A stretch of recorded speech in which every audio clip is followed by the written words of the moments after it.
Hello दोस्तों। तो आज हम बात करने जा रहे हैं एक गांव की जिसमें फलों की कमी थी। शहर के पास बसे एक छोटे से गांव में फलों की बहुत कमी थी। वहां लोग अमीर तो नहीं थे पर दिल के सच्चे थे। वहां फलों के केवल कुछ पेड़ ही दिखाई देते थे।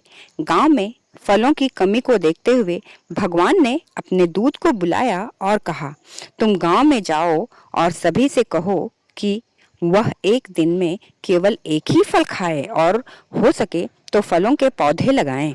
दूत ने ऐसा ही किया। उसने सभी को एक फल खाने और फलों के पौधे लगाने को कहा। पीढ़ी दर पीढ़ी ऐसा ही चलता रहा और धीरे धीरे वहां का पर्यावरण संरक्षित होने लगा, क्योंकि बचे हुए फलों के बीजों से और नए नए पौधे निकल गए थे और वहां के लोगों ने भी शहर के फलों के छोटे छोटे पौधे लाकर लगा दिए थे, जो अब बड़े होकर फल देने लगे थे। कुछ वर्षों में ही पूरा गांव हरा भरा हो गया था। अब वहां किसी भी फल की कोई कमी नहीं थी। गांव के सभी फलों के पेड़ फलों से लदे पड़े थे, परंतु अब भी गांव के लोग दिन में केवल एक ही फल खाते थे। दिन में केवल एक फल खाना चाहिए, इस तरह का उन्होंने एक रिवाज बना लिया था। वह वर्षों से चली परंपरा के प्रति आज भी पूरी तरह से वफादार थे।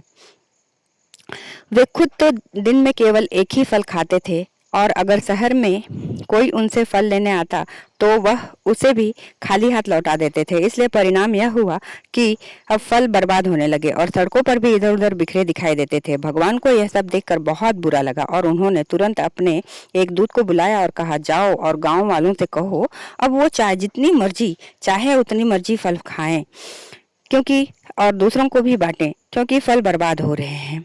दूत यह संदेश लेकर गांव में गया, परंतु गांव वालों ने उनकी एक ना सुनी और उसे मारकर भगा दिया। गांव वालों के दिमाग में अपने पूर्वजों की बात इतनी गहरी तरह से बैठ चुकी थी कि वे अब किसी की बात सुनना नहीं चाहते थे।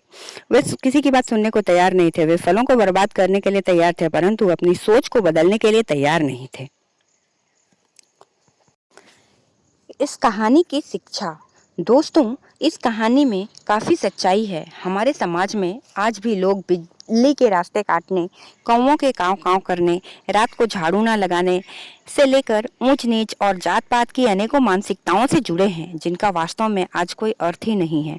जैसे इस कहानी में इस तरह की चीज़ों को मानने वाले खुद को बड़ा ही धार्मिक और ईश्वर को मानने वाले समझते हैं, वैसे ही हमारे समाज में भी इन सभी मान्यताओं को मानने वाले लोग खुद को बड़ा ही पवित्र और सबसे बड़ा संत समझते हैं, जबकि सच्चाई कुछ और ही होती है।